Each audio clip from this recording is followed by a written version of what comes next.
మనం ఇప్పుడు ఈ వీడియోలో ఈ సమ్మర్లో పాలిచ్చే తల్లులకు పాలు తక్కువగా వస్తూ ఉంటాయి చాలా కొంతమందికి.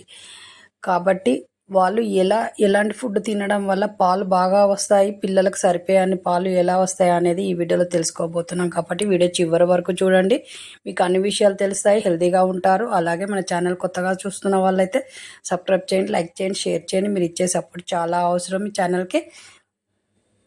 పాలిచ్చే తల్లులు ఈ ఎండాకాలం వచ్చింది కాబట్టి ఎండాకాలంలో డీహైడ్రేట్ అవుతూ ఉంటారు చాలామంది. అలా కాకుండా ఉండాలంటే బాగా వాటర్ తాగండి.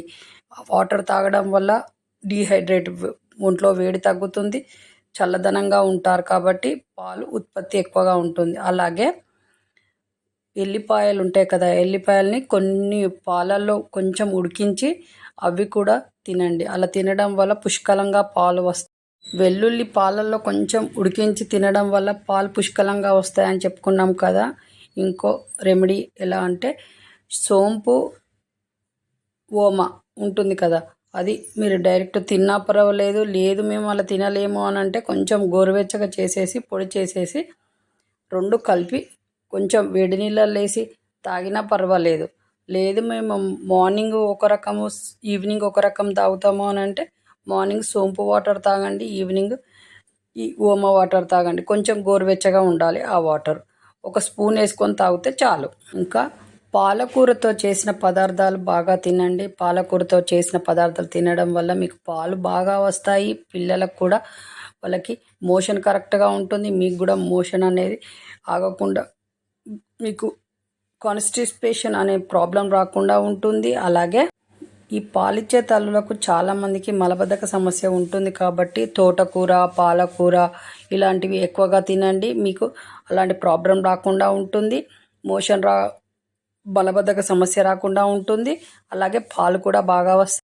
ఇప్పుడు చిరాకు పడకుండా ఉండండి, అలాగే హ్యాపీగా ఉండడానికి ట్రై చేయండి. ఎప్పటికీ నవ్వుకుంటూ ఉండండి. అలాగే మీకు మీ ఎమోషనల్ కాకుండా ఉంచుకోండి బ్రెయిన్ని.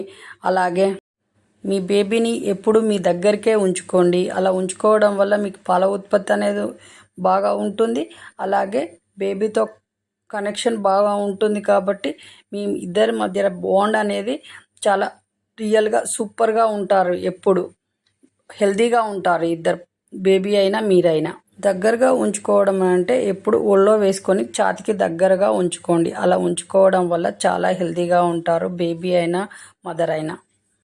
చూసారు కదా, వీడియోలో చెప్పిన విధంగా పాలిచ్చే తల్లులకు పాలు బాగా రావాలనంటే ఏ విధంగా ఉండాలి సమ్మర్లో అనేది తెలుసుకున్నారు కదా. ఆ చెప్పిన విధంగా చెయ్యండి, మీకు పాలు బాగా వస్తాయి. మీ పిల్లలకు సరిపడని పాలు వస్తాయి. అలాగే 3 పూటలా బాగా మంచిగా తినండి. అన్ని కూరగాయలు బాగా ఉండేటట్టు, ఆకుకూరలు ఉండేటట్టుగా చూసుకోండి. వీలైతే డ్రై ఫ్రూట్స్ కూడా తినండి. అలా తినడం వల్ల మీరు హెల్తీగా ఉంటారు, మీ బేబీ కూడా హెల్తీగా ఉంటుంది.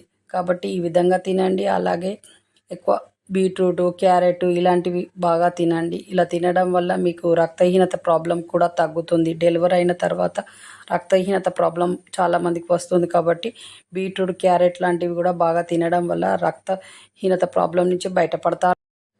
నెక్స్ట్ మంచి వీడియోతో మీ ముందుకు వస్తాం. అంతవరకు సెలవు, నమస్తే. మన ఛానల్ చూస్తున్న వాళ్ళు షేర్ చేయండి, సబ్స్క్రైబ్ చేయండి, లైక్ చేయండి. మీరు ఇచ్చే సపోర్ట్ చాలా అవసరం. నెక్స్ట్ మీ చేతిలోనే మీ ఆరోగ్యం ఉంది. నా సబ్స్క్రైబర్లు పూర్తి ఆరోగ్యవంతులు. జై హింద్.